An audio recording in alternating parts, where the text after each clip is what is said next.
Mexico won, South Africa lost, but that's not the interesting part. The interesting part is that yesterday's World Cup opening match produced 3 red cards. 3 in a single match. And before kickoff, Flair refused to issue a single bye.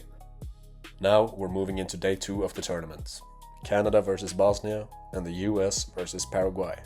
And once again, Flair isn't buying either one. Before kickoff, Flair scored Mexico versus South Africa at 75 out of 100. The signal, wait. Mexico, they had the stronger squad, they had the higher ranking, and Mexico, they also had the home advantage. Yet, the match stayed below the byline. Why? Because Flair identified uncertainty. World Cup opener, host nation pressure, tournament nerves, and a match profile that carried more chaos than people realized. Then kickoff arrived, and the game exploded. 3 red cards, momentum swings, constant disruption, and Mexico still won 2-0. But the uncertainty Flair identified before kickoff became impossible to ignore. Wait never meant Mexico couldn't win. Wait means conviction wasn't strong enough to justify action, and that's exactly what we saw. The second match received a drop signal. We scored them 55 out of 100, but the game finished 2-1. And again, drop does not mean a team can't win. It means that Flair saw no meaningful edge before kickoff. Football remains unpredictable. The objective isn't predicting every scoreline, it's identifying when conviction actually exists. Now let's move on to today's board. We have Canada versus Bosnia. The Flair score is 65 out of 100, and the signal is wait. This is a match where Canada carries a slight edge, but it's only a slight edge. Now you can see here that the strength, we have them at 10 out of 25. The form, same, 10 out of 25. The availability, that's a full score. They have not reported any missing or injured players. But the chaos, however, is at 20 out of 25. There are no major injury concerns, nothing significant pushing the score downward, but there is also nothing creating real separation. Canada are better, just not enough better.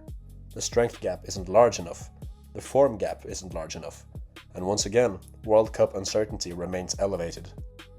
Flair sees a lean towards Canada, but not enough conviction to cross the bye threshold. So the decision today is wait.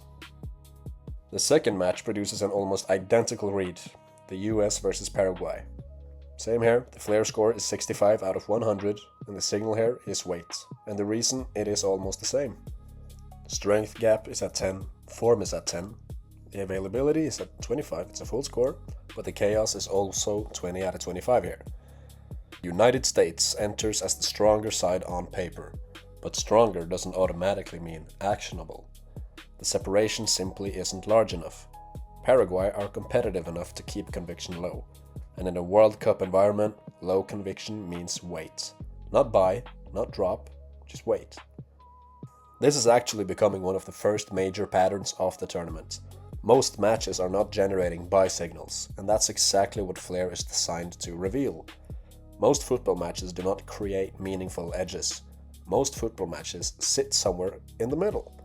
Interesting enough to watch, but not strong enough to back. Now we're on day 2. There are 2 more matches today, and there are 2 more wait signals. There's no buy opportunities, no obvious edge. Canada versus Bosnia, and the US versus Paraguay. We'll revisit both these matches after kickoff and compare the final outcomes against today's reads. Because in football, results tells one story, and the information before kickoff tells another. And Flair is built to elevate the second one. Now follow the channel, we'll be covering World Cup matches throughout the tournament, every signal, every breakdown, every result tracked against what Flair said before kickoff. The signal terminal is running, let's see how this one plays out.